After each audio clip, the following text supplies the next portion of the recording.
This is K.M. Weiland, and you are listening to the 175th episode of the Wordplay Podcast. I've been digging into the next rewrite of my historical The Deepest Breath.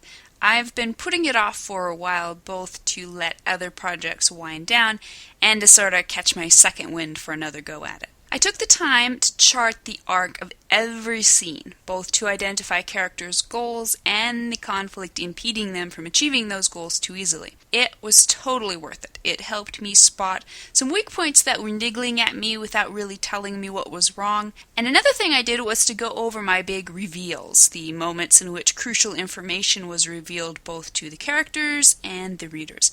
Then I went back and made certain I wasn't playing my hand too soon or hinting too broadly in earlier scenes. So now I'm finally ready to dive into the rewrite itself. Pour on the conflict. The latest post in the video series on my blog reveals the varied layers of conflict we can choose to include in our stories, and why we want as many of those layers as possible. To watch it, visit my website at helpingwritersbecomeauthors.com. New videos are posted every Wednesday. And while you're there, be sure to check out the fun post 15 Degrees of Inspiration for Dreamlander, which went live last Friday. And now, I hope you enjoyed this week's podcast, the third in the series, What I Learned Writing Dreamlander. This installment is titled, Why Non-Writers Give the Best Critiques. What qualifies someone as a beta reader? The term itself tells us this person is someone who reads an early draft of the story, but there's so much more than just that. I like to think of beta readers as sort of junior grade editors. They're not full-fledged, bona fide, paid and professional types with half glasses pushed on their noses and red pins behind their ears, but that doesn't mean they're any less savvy or any less important. Something that was reinforced to me over and over again during my years-long journey with my fantasy novel Dreamlander, coming December 2nd, was the importance of beta readers. I was blessed to have the input of nearly 20 editors, critique partners, and beta readers.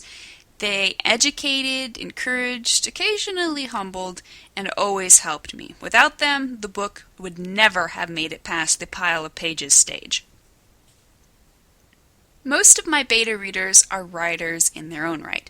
Their knowledge of the craft augments and reinforces my own. When we start talking about POVs, voice, dangling participles, and plot points, we're all speaking the same language. They're riding right alongside me in their own, sometimes bumpy, writing journeys. They know what it's like to be a writer, and our shared experiences and knowledge create a solid foundation of trust in our relationships as givers and receivers of literary criticism. But there's another category of beta reader that is just as valuable as my fellow writer, and that, of course, is the non-writer.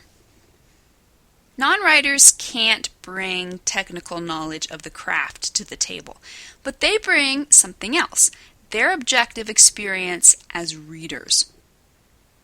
Most readers aren't writers. They're not going to know the technicalities of the craft.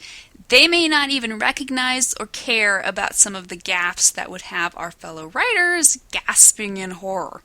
But they know what they like, and they know what they don't like. The very fact that they aren't writers keeps their opinions from getting tangled up in the technicalities. I received 2 whoppingly good critiques of Dreamlander from non-writers. Both were experienced fantasy readers, and both were unafraid to let me have it where I deserved it. They brought up concerns that my writing beta readers didn't, both because of their unique perspective as outsiders, and I suspect because they weren't so caught up in critiquing methodology. Now, it's also true that not all non-writer beta readers are able to get down to the nitty-gritty level necessary to offer truly useful critiques. Some simply aren't going to be interested in criticizing. And that's okay. A positive review or two is always welcome early on. And some may not be able to communicate what they instinctively like or dislike about a story. Choosing a non-writer beta reader isn't going to be much different from choosing a writer reader. You're going to want to select someone who is, 1, willing to read the book. Asking someone to tackle a large reading assignment, especially one that is inconveniently formatted as a PDF or a pile of loose pages, should never be taken lightly. You're asking for a big time investment, so don't take their help for granted. 2, he needs to be an experienced reader.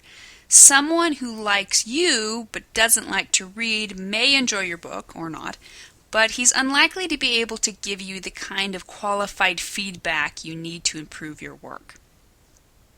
3, he needs to be familiar with your genre. We all hope our stories will be appealing enough to cross genres, but our first goal needs to be dotting our I's and crossing our T's within our own niche. Readers who understand fantasy, mystery, and romance will be better able to spot scenes that aren't working and tropes that have been done to death. 4, he needs to be opinionated and proud of it. Ideally, you want your beta reader to be a sensitive soul who can convey his opinions in a tactful way that won't smash your tender writer's ego all to bits. But you absolutely need him to be forthcoming with his opinions. If he hated something, he needs to be brave enough to tell you, and you, in turn, need to be brave enough to take the bruising and thank him for it. None of this, of course, is to belittle the importance of our writing buddies' input. I'd have been lost without their help. But in our often easy access to writing friends, we can sometimes overlook the resource of non-writers. The next time you're on the hunt for a beta reader, don't forget to consider the ranks of the not-so-common reader. In the end, their opinion is the one that matters most anyway. Thank you for listening to the Wordplay Podcast. To read a transcript of this episode, you can visit my website at helpingwritersbecomeauthors.com. And be sure to check back again next week.